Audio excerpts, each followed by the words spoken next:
Ahora te llegará la notificación ya de que estoy grabando la conversación. Muy bien. ¿Vale?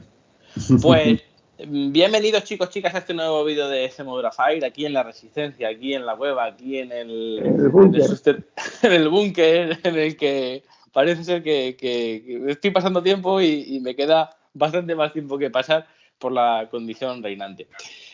Hoy hay una persona que a mí, de esta gente que dice, pues, ¿quién crees que te ha sumado en la profesión? ¿Qué libros crees que serían recomendables? Pues uno de ellos es el de Juli Pausas, que es un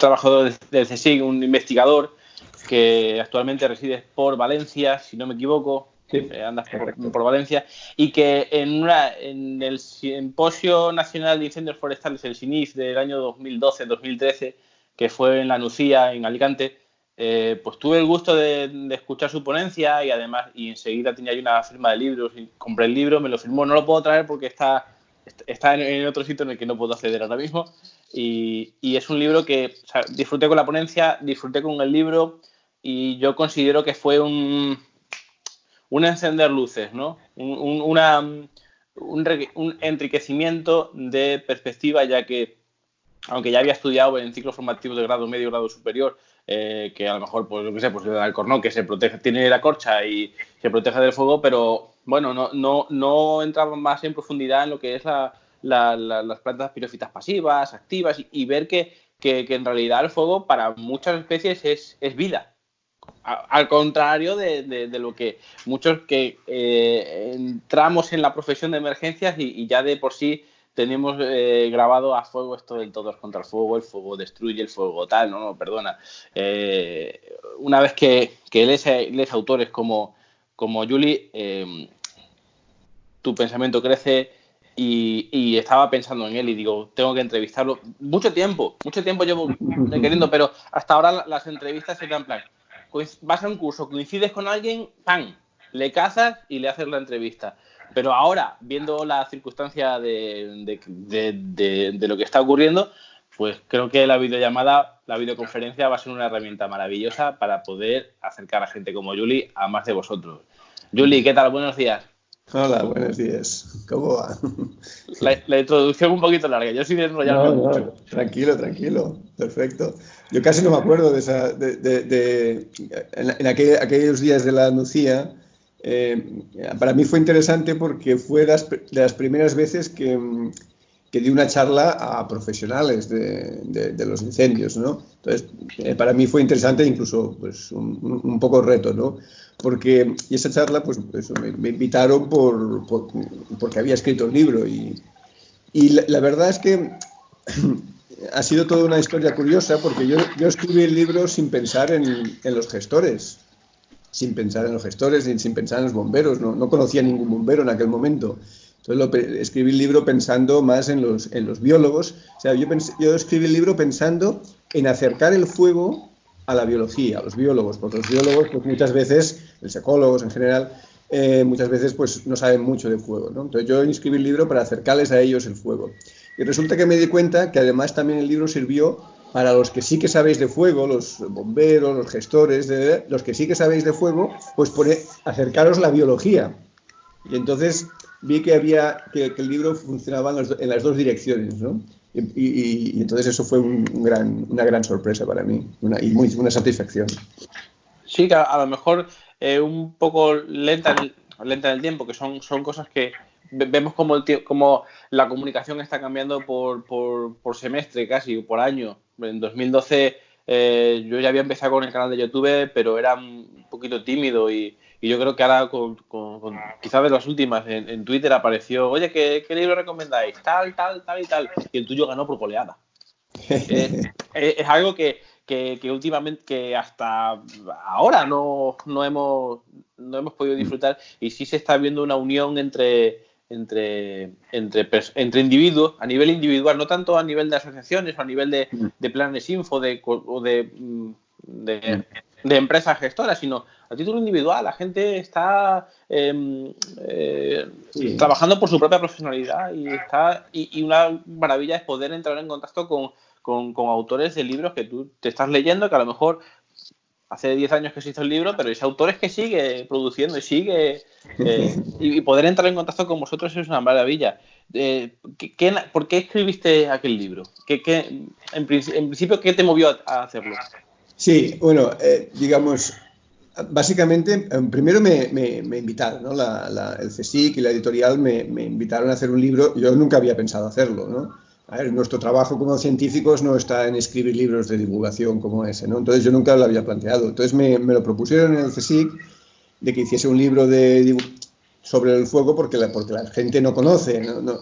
Entonces mi primera reacción fue, pues no tengo tiempo, tengo mi trabajo, mis investigaciones para hacer y ahora ponerme a escribir un libro de divulgación no me... Pero después me lo fui repensando y eso que, bueno, pues esa sensación que tienes que decir, bueno, tienes que contribuir a divulgar, etcétera, y que realmente te das cuenta de que mucha gente no entiende los incendios. La gente realmente no entiende los incendios. Entonces fue cuando me decidí que les dije, bueno, pues vale, si puedo hacer un libro así corto y a mi estilo y decir lo que yo realmente quiero, no quiero dar estadísticas de incendios en España, que es lo que ya se da en todos los sitios, ¿no? Yo quiero dar mi visión y tal, y me dijeron, sí, adelante, te hemos llamado para que des tu visión, y entonces por eso, y además lo que te decía un poco antes, ¿no? Es que cuando lo pensé, pues era para acercar a los estudiantes de biología y de ecología el fuego, que yo creo que es un proceso ecológico, ¿no? Y resulta que también ha servido, y eso me alegro, de para los que tenéis más experiencia en el fuego directamente, pues acercaros la parte biológica que tiene el fuego, ¿no? Pero ha servido para juntar un poco esas dos disciplinas que estaban muy separadas, ¿no? Entonces, bueno, ese fue el motivo y la satisfacción que he tenido es que me ha dado la posibilidad de acercar a mucha gente, a profesionales de los incendios que no los conocía yo, pues como a vosotros o a Marc Castellnou y a tantos otros, ¿no? Sí. Yo es que, como hablábamos antes de empezar la grabación, igual que yo, muchos compañeros, ¿no? Que cuando quieres comenzar en incendios forestales, quieres comenzar en emergencias, es en plan, ¿qué hace falta para empezar a trabajar? Y te dicen, pues estudias un temario, te preparas una oposición, apruebas un examen tipo test y eso es lo que diferencia a un profesional de un no profesional. A mí esto que estoy comentando ahora mismo me ha costado bronca. Me han costado broncas entre propios compañeros porque, por poner en tela de juicio una forma de seleccionar a la gente, o sea, no en tela de juicio, sino diciendo, bueno, es que no me parece objetivo que un examen tipo test te diferencie de un profesional o un no profesional, porque quizás ni el que apruebe es tan profesional, ni el que suspenda es tan poco profesional o posiblemente poco profesional. Y sí creo en que, no sé de qué forma se podrá medir, no sé si a lo mejor en esta entrevista puede salir, cómo...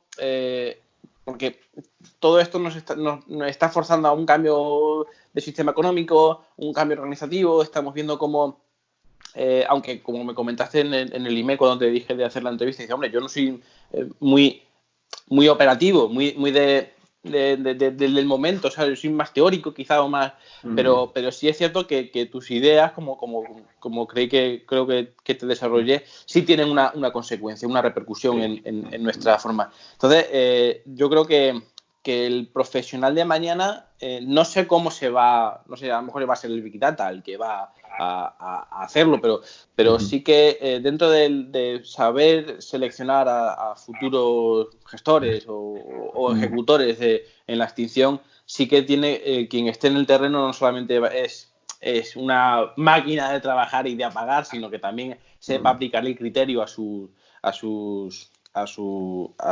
trabajo, ¿no? Entonces, ¿dónde quiero yo con todo esto? Bueno, básicamente yo creo que lo que estás intentando decir, supongo, es que para hacer el trabajo bien y como los gestores, lo que estáis trabajando en el fondo es en la gestión de la naturaleza, de los bosques, de los sistemas forestales, de los matorrales, lo que sea, o el paisaje en general, pues entonces, claro, es importante que tengáis un conocimiento o que tenga la nueva generación que tengan conocimiento de esos paisajes y tener un conocimiento de esos paisajes es parte de lo que decías de la socioeconomía, etcétera, pero mucha parte, para entenderlo, los paisajes, lo que se quema son plantas y las plantas son biología y las plantas tienen una historia evolutiva muy larga, de millones de años. Entonces, para hacer una buena gestión de eso, una gestión sostenible, pues tienes que entender un poco esas plantas, ¿no? Tienes que entender un poco ese paisaje, ese que llamamos combustible. Entonces, ver el combustible no solo como algo que se puede quemar y puede llevar a llamas más altas o más grandes, a intensidades más elevadas, ver ese combustible como seres vivos que han evolucionado y que han llegado allí, que tienen esa forma por lo que tienen, esas formas de hojas, etcétera, pues eso enriquece y ayuda a poder gestionarlo un poco mejor. Entonces, saber la técnica de la intensidad de llama, la altura de llama que genera un combustible está muy bien, pero entender qué pasa a esa planta, de dónde viene y qué pasará después del fuego, pues también. Claro.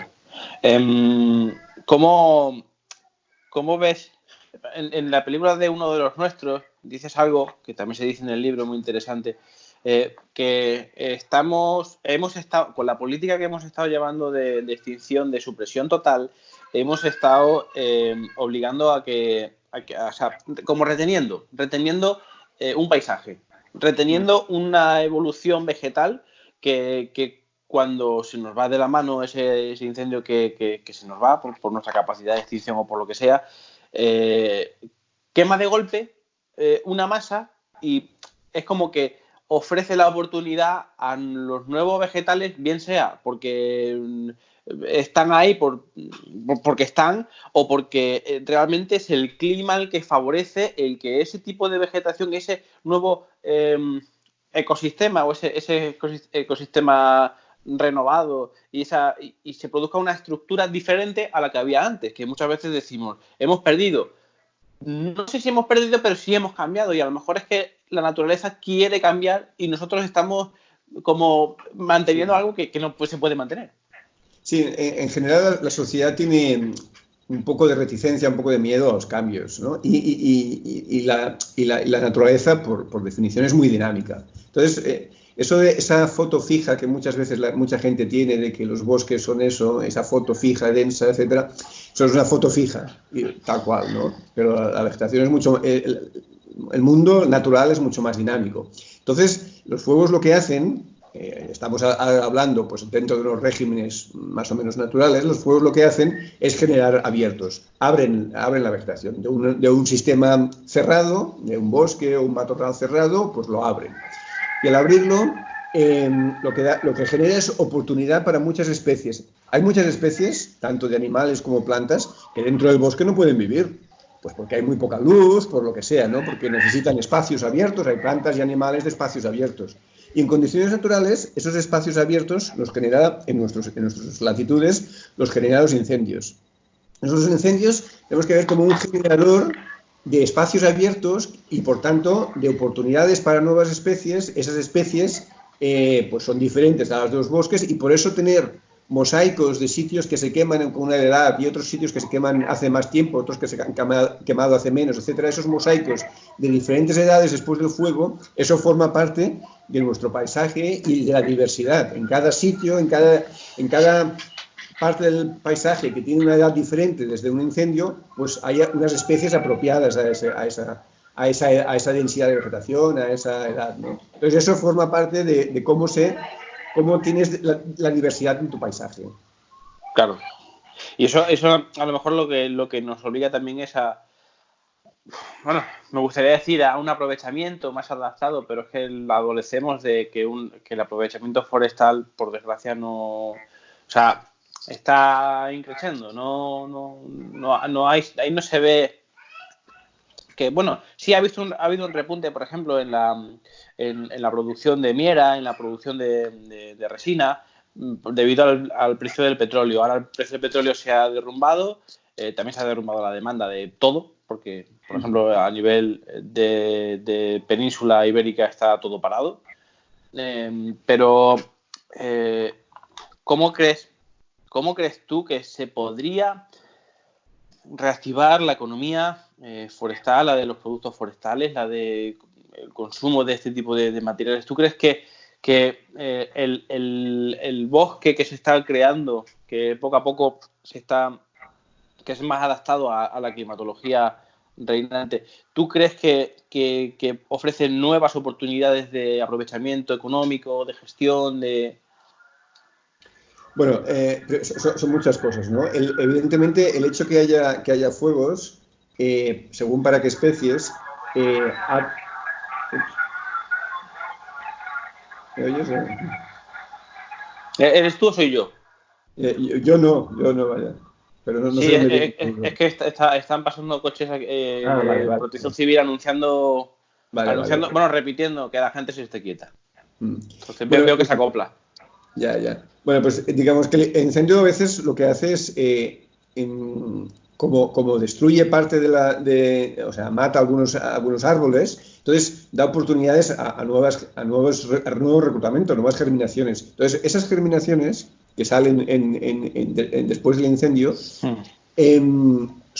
están más adaptadas al clima actual que las parentales. Entonces, en algunos casos se puede ver como el fuego como ayuda a regenerarse, de manera que la nueva regeneración va a estar más adaptada al clima nuevo. Entonces, al acelerar estos procesos de reclutamiento, pues te ayuda un poco, en medida, a que las plantas puedan seguir un poco mejor los cambios en el clima. Pero eso hablamos solo de las plantas en las cuales no se regeneran por rebrotes, sino las plantas que se generan por germinación, como por ejemplo el pino carrasco, ¿no? Entonces, eso es una cosa. Después hay todos los problemas socioeconómicos, ¿no? Que evidentemente pues, se puede intentar, y la gente se está intentando hacer, ¿no? Pues intentando revalorizar el monte, y especialmente yo creo que se puede revalorizar cosas como el pastoreo. Es una actividad rural que se podría revitalizar, que serviría para muchas cosas, ¿no? Incluso para carnes de calidad.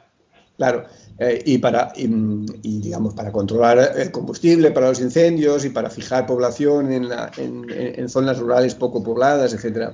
Pero hay todas esas cosas que todo el mundo las dice, ¿no? Que es la manera que lo mejor es intentar llevar a poblar un poco las zonas despobladas, etcétera, ¿no?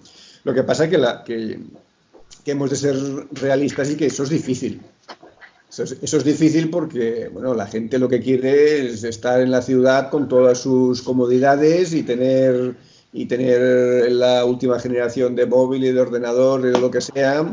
Y entonces, bueno, por mucho que yo creo que está muy bien hacer políticas para facilitar el mundo rural, ya veremos en qué medida se puede conseguir gente urbana que se vaya al mundo rural. Seguramente es mucho más fácil, por ejemplo, es fijar, por ejemplo, inmigrantes y cosas de esas. Seguramente es más fácil que fijarlos del mundo rural que seguramente la gente que ya se ha desplazado a las zonas urbanas.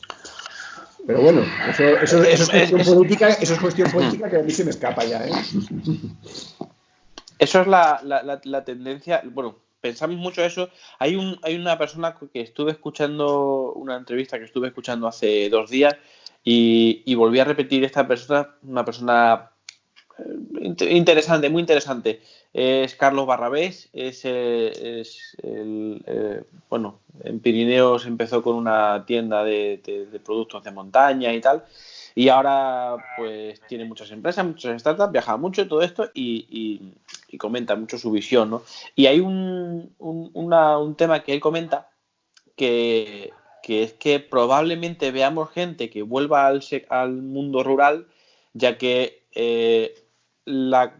ahora mismo tener un robot produciendo, funcionando en China, prácticamente, o sea, el rendimiento va a ser el mismo allí que aquí. Incluso el rendimiento aquí en Europa puede mejorar, ya que, y en España incluso podría mejorar, ya que como tú tienes la información, tienes el software, y tienes el hardware en un sitio en concreto, y lo que te cuesta a ti la distribución de productos que tengan que venir de China, tengan que venir en barco y tal, te lo puedes ahorrar aquí. Y ya que la máquina es la misma, el software es el mismo, y la electricidad aquí puede ser más barata, y el terreno, ten por seguro que aquí puede ser baratísimo, y en cuestión de, no sé, de 1 hora estás en una autovía que te puede... Sí que prevé este hombre que se pueda ver, podamos ver un crecimiento poblacional en la zona, en lo que es la España vaciada, lo que es en zonas más rurales, porque la gente, sí es cierto que todos queremos tener un iPad, todos queremos tener a lo mejor un servicio sanitario cerca para nuestros hijos, pero bueno, hay personas que por lo que sea pues les puede seducir más y dicen, bueno, si es que me va a rentar mucho más el dinero, estos 1.000 euros me rentan mucho más en un Covarrubias en Castilla-León que a lo mejor en un Madrid o que por supuesto que en un París o que bueno, en China 1.000 euros da para mucho, pero quiero decir que puede ser ya que aquí consumimos productos, en definitiva, pues esos productos pueden ser de pequeño kilometraje. Ojalá eso lo podamos empezar a ver y la gestión como hablaba con Antonio Maldonado, que es una persona bastante interesante, ya la entrevisté también. A nosotros los gestores o los que nos ocupamos de incendios nos interesa que los núcleos rurales sean lo más seguros posible.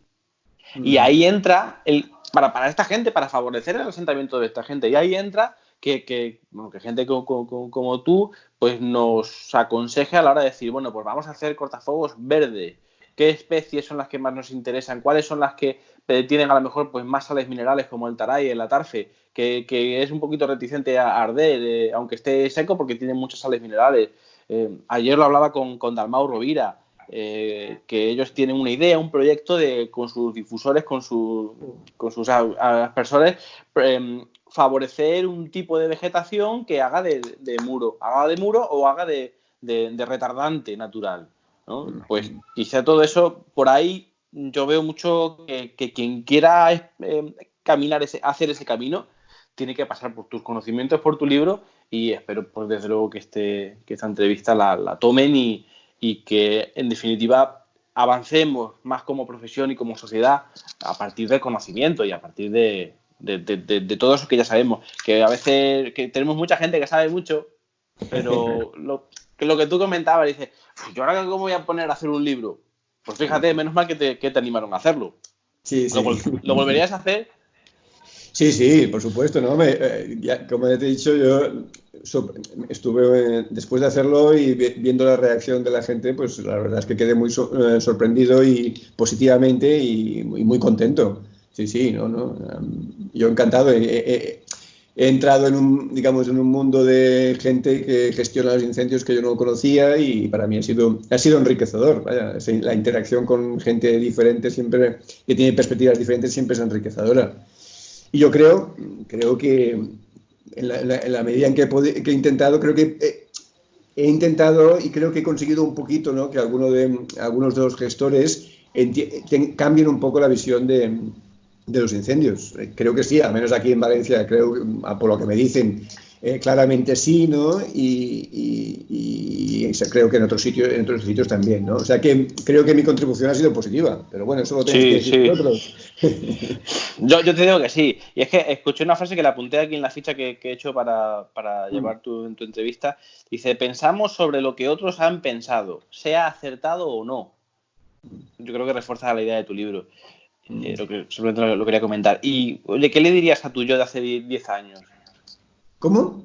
¿Qué le dirías a tu yo, a ti mismo, si tú pudieses volver atrás 10 años y decirte, Juli, esto? Uy, no sé. Profesionalmente.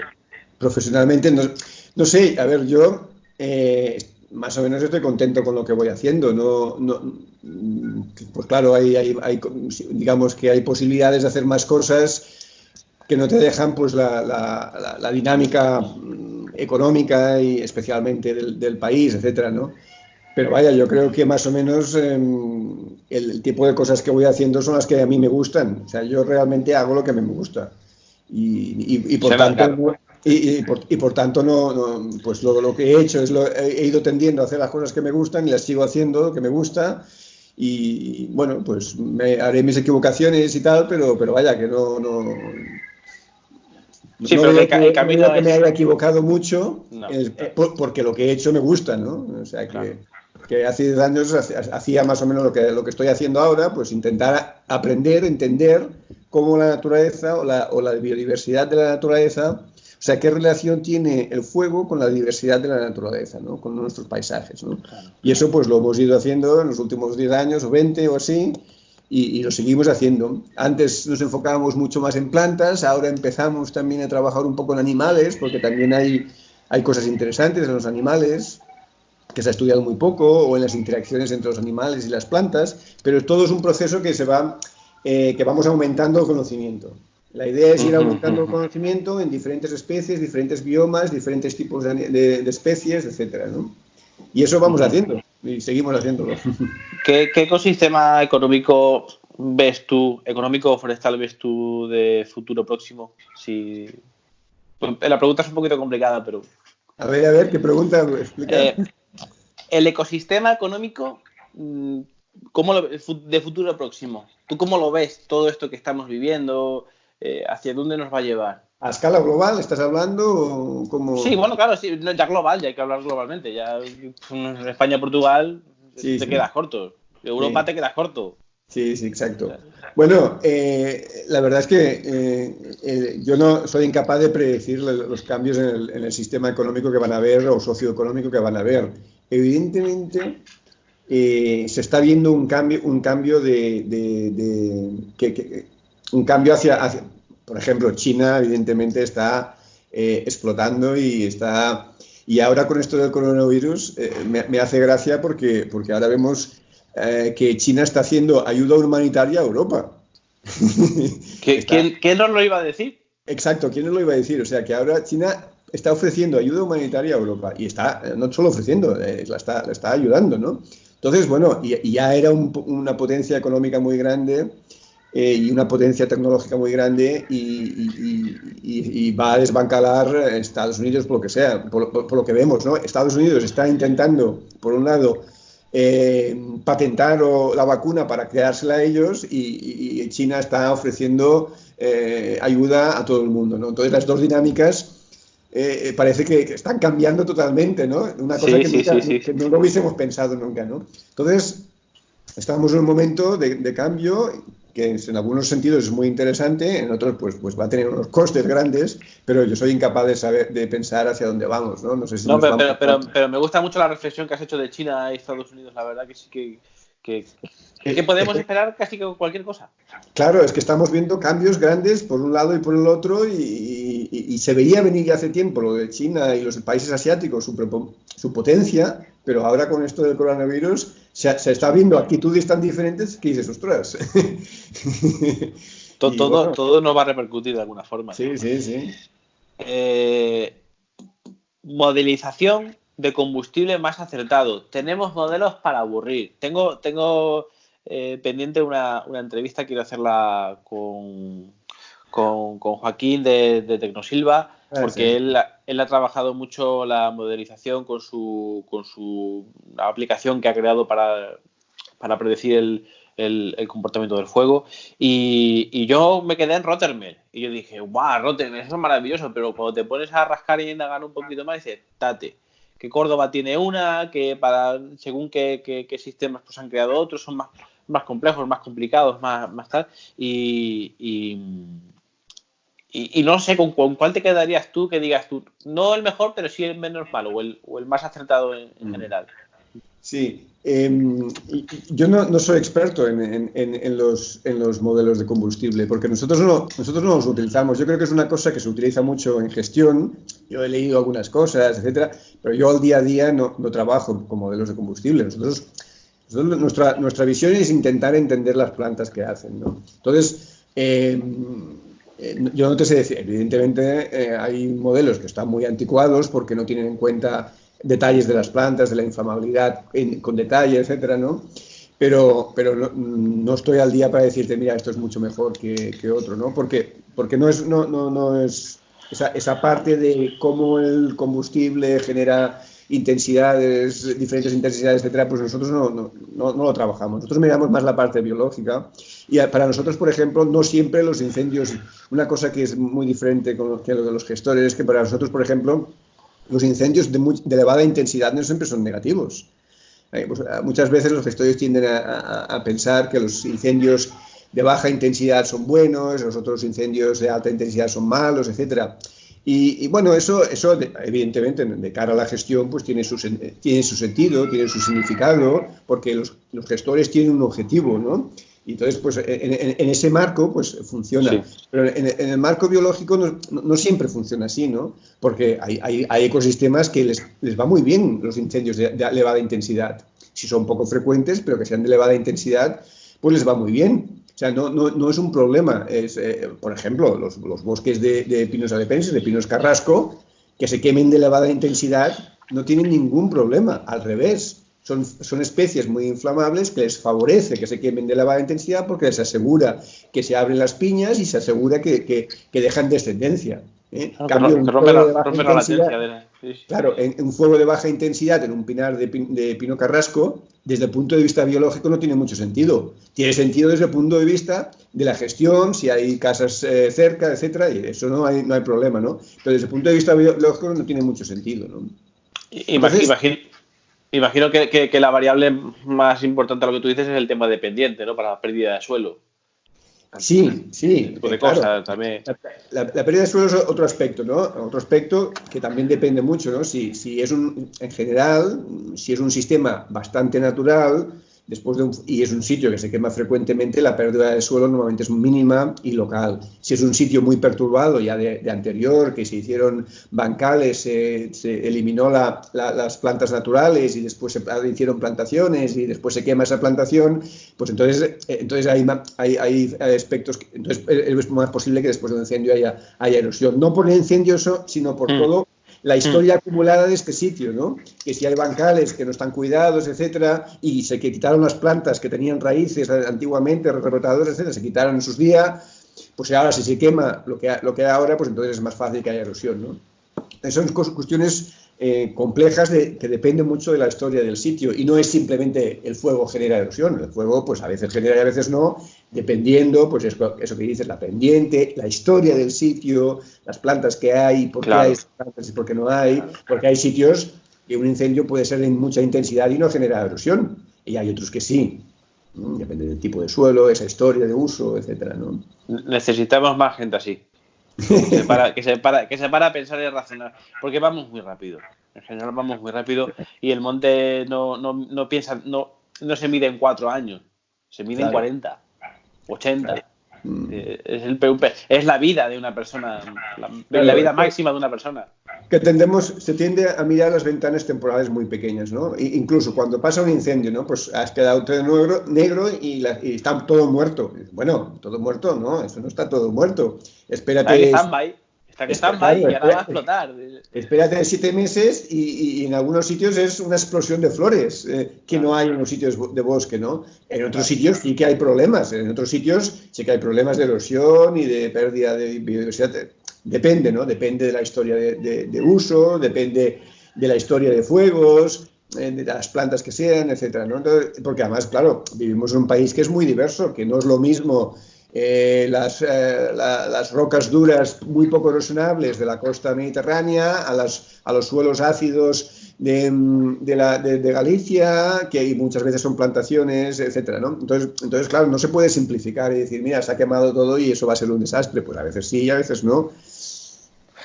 Nos haría mucho bien volver a incendios que hemos apagado y ver cómo ha evolucionado. Poder estar en el mismo sitio. Yo lo he hecho hay algún vídeo aquí que, por ejemplo, el de la Granada de Río Tinto, que fue un incendio devastador que asesinó a pies con 400 años de vida, una especie de encinas, que ahí se razona un poco también por qué se perdieron, ¿no? Por una mal poda, mal uso, esas encinas estaban huecas y la lluvia de pavesas constante, pues al final salió ardiendo por dentro, ¿no? ¿Por qué estaban huecas? A ver, ¿por qué?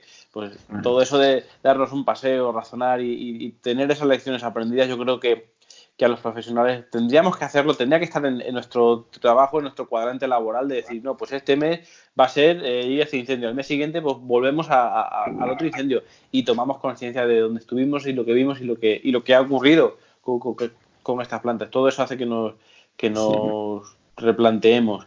Y de hecho yo creo que una de las cosas porque alguna vez en las charlas que he dado o el libro así, ha gustado a gente profesionales de los incendios, es porque vosotros tenéis mucha experiencia de campo y habéis ido a apagar incendios, etcétera, pero claro, se va a apagar incendios, pero al cabo de unos años se vuelve a quemar. Entonces, y veis, ¿no?, que apagar el fuego pues sirve localmente, pero al cabo de un tiempo se vuelve a quemar. Y entonces, cuando se da el paradigma de que lo que tienes que hacer es apagar todos esos incendios y como menos mejor, pues los gestores están estresados porque nunca pueden conseguirlo, ¿no? Entonces los gestores pues están estresados porque no funciona, o sea, no puede hacer todo lo que la sociedad les pide. Pero cuando tú les explicas que los incendios son naturales, que hay una dinámica, que hay cosas que se tienen que quemar, que es normal, que eso genera diversidad y de que tu gestión no es la política de incendios cero, ¿no?, de tolerancia cero. Lo que tiene, la gestión del monte implica pues que se generen incendios que no sean muy perjudiciales para la humanidad ni muy perjudiciales para la biodiversidad, pero no eliminarlos todos porque tiene consecuencias negativas también. Entonces, cuando explicas esto, pues muchos gestores dicen, bueno, entonces esto es otra cosa, eso quizás sí que puedo hacerlo y quizás sí que ahí ya me puedo sentir más cómodo. Entonces, baja el estrés, baja mucho el estrés. Claro, eso relaja a la gente y dice, hombre, ese objetivo lo veo posible. Lo que no veía posible es apagar todos los incendios, porque eso lo llevamos intentando años y otros países lo llevan intentando con mucho más presupuesto y es imposible. Y digo, no, es que ese no tiene que ser vuestro objetivo. Vuestro objetivo es que haya incendios, pero que esos incendios no sean demasiado perjudiciales, ni socialmente ni ecológicamente, ¿no? Y entonces el moldear ese régimen de incendios es el objetivo de los gestores, ¿no? Y eso es más factible, ¿no? Claro. Se tiene que aprender igualmente, pero es más factible. Es más factible, es posible y además pues daría resultados positivos y generaría, pues bueno, condiciones positivas tanto para la sociedad como para... Eso implica pues gestionar muchas cosas, claro. Implica gestionar el monte, gestionar las zonas urbanas, porque claro, hay zonas que se queman con frecuencia y claro, tendrías que evitar poner casas allí y si pones casas pues las tienes que poner de una determinada manera sabiendo que se van a quemar, sabiendo que va a haber incendio. Entonces, pero todo eso es posible de gestionarlo. Lo que no es posible es eliminar todos los incendios. Manteniendo la biodiversidad, claro. Si asfaltas todo, pues a lo mejor los eliminas los incendios, pero claro. Sí, eso pero ya no mantienes la naturaleza, ¿no? Si quieres conservar la naturaleza, has de dejar que algunos incendios ocurran.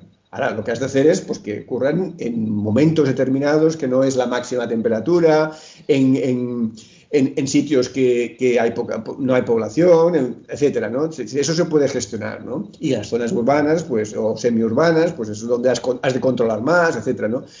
Pero ese paradigma es mucho más factible que la tolerancia cero a los incendios, que eso sabemos que no funciona.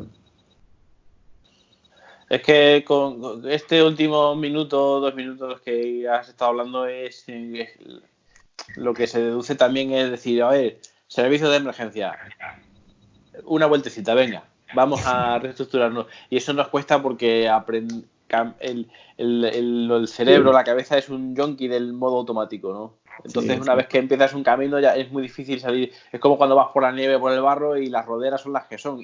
Inténtalo. No, si tenemos que tirar por ahí, inténtalo. Pero espero que esto sirva porque sí que lo estamos necesitando porque seguimos mandando máquinas, personas al límite cuando dices, oye, porque les demos la espalda un ratito no pasa nada. Claro, hay unas dinámicas que ya están, hay unas dinámicas en el sistema que ya están incluidas, ¿no? Entonces, romper esas dinámicas no siempre es fácil. A ver, tampoco es que tengamos una solución magnífica a cómo hacer las cosas. O sea, lo que requiere es trabajar en otra dirección. O sea, lo que intentamos poner es un marco conceptual en el cual los gestores pueden trabajar en esa dirección para tener unos objetivos determinados, que es diferente que el marco conceptual que había antes, que el objetivo era eliminar todos los incendios. Entonces, lo que estamos intentando es crear ese marco conceptual donde los gestores se pueden sentir cómodos y tener un objetivo. Esa es la diferencia, ¿no? Entonces, que evidentemente tendrá sus dificultades, pero ya el objetivo es diferente, el camino a seguir es diferente y por tanto las herramientas probablemente también van a ser diferentes y las dificultades que se van a encontrar pues se tendrán que solucionar en ese nuevo marco conceptual y no en el antiguo, ¿no?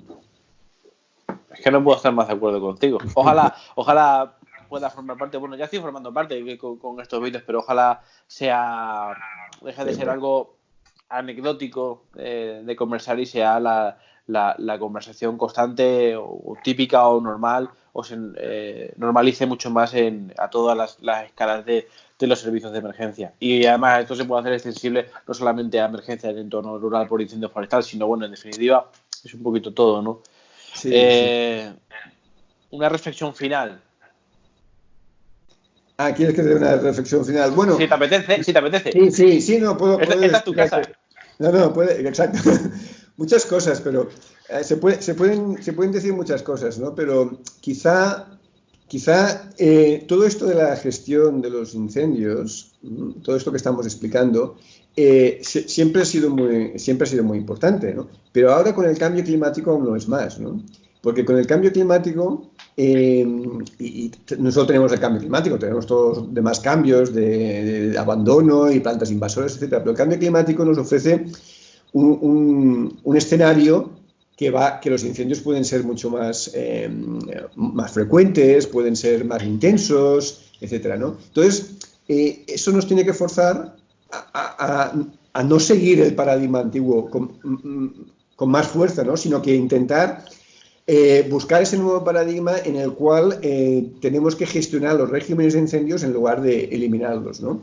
Y ahora es más importante porque, claro, si se nos escapa un poco, pues tenemos esos incendios de muy elevada intensidad cerca de casas y de zonas habitadas en los cuales ni los bomberos pueden casi entrar, etcétera, por la intensidad de los incendios. Entonces, el cambio climático nos está forzando un poco también a que nos demos prisa a intentar entender bien y poner las bases lo más pronto posible para esa manera de ver los incendios que es un poco diferente a las demás, ¿no?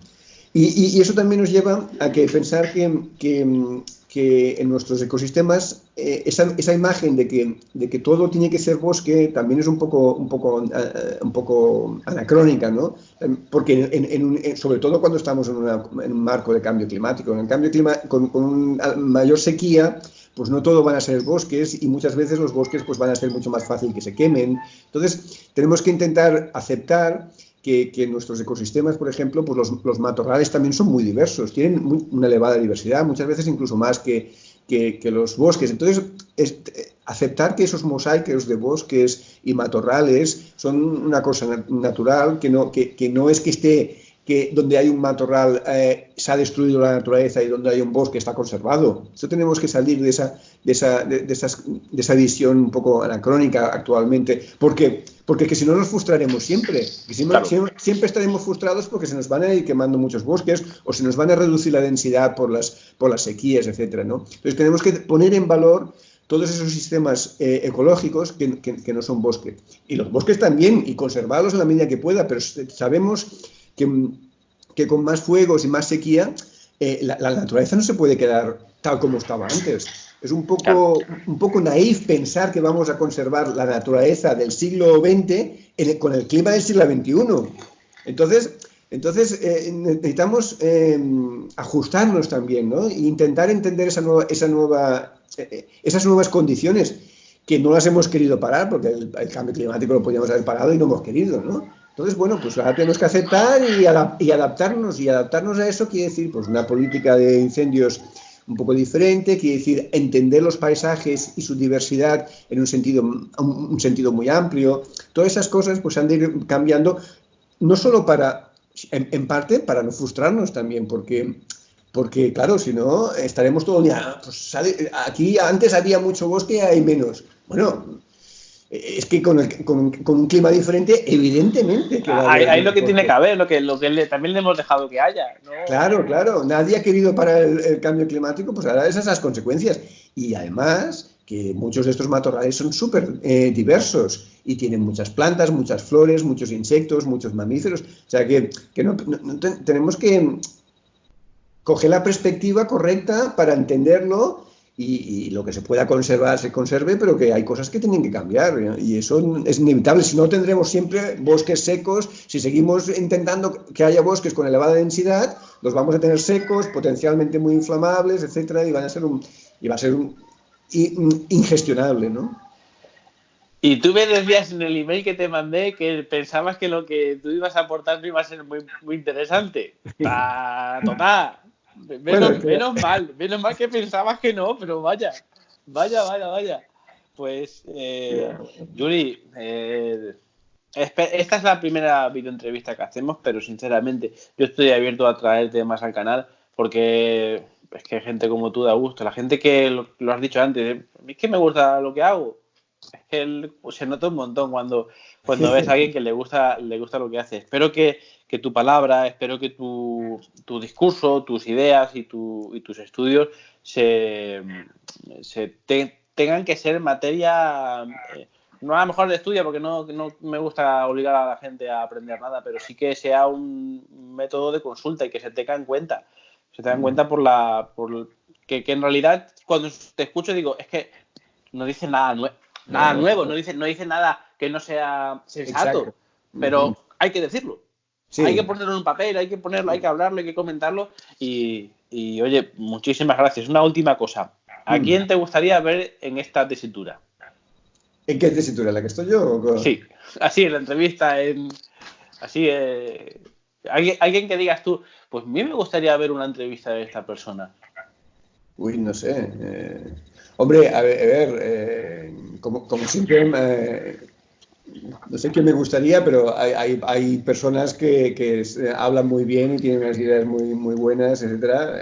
Evidentemente, Marc Castellnou es una persona que da gusto oírlo, ¿no? Y sabe mucho, etcétera, y es muy buen. Seguramente habla muy bien, etcétera, y sabe transmitir muy bien los mensajes. Uh-huh. Después hay no sé quién más puede ser interesante. Gente que tú digas que, bueno, pues yo qué sé, pues que eso, que a ti te aporte valor, escucharle, aparte de Marc. Yo es que sabes qué pasa, que especialmente con quien me lleno hablando de esos temas, normalmente es fuera de España, ¿no? O sea, yo intento, o sea, yo donde hablo, con quien hablo y con quien que disfruto, digamos, al nivel pues, de la ciencia y todas estas cosas, pues muchas veces son gente de fuera, pues de California, de Sudáfrica y de Australia, etcétera, ¿no? Tengo que aprender inglés, me va a venir bien. Venga, dale. Sí. No. Yo creo que hay muchas. Claro, yo tengo una visión muy global, ¿no? Entonces, muchas veces hay algunos aspectos locales que se me escapan, ¿no? Y entonces, bueno, a mí me gusta mucho pues hablar, pues yo qué sé. John Keely, evidentemente, es una persona que tiene una experiencia y lleva muchos años trabajando en fuegos en sistemas mediterráneos y yo creo que es una persona interesantísima de hablar con él, ¿no?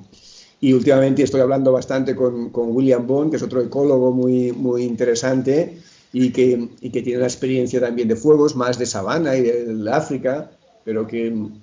Y a mí me llena mucho ya hablar con ellos, ¿no? Pero después en Australia también hay gente que sabe mucho, Ross Brasto, que es una persona que sabe mucho... Byron Lamont también sabe mucho, no sé, hay infinidad de gente así, cuando coges a escala global, gente que tiene mucha, pero la mayoría de los que te digo, pues trabajan más en parte en ecología, más que en gestión directamente, aunque algunos aplican algunas de esas cosas a la gestión, ¿no?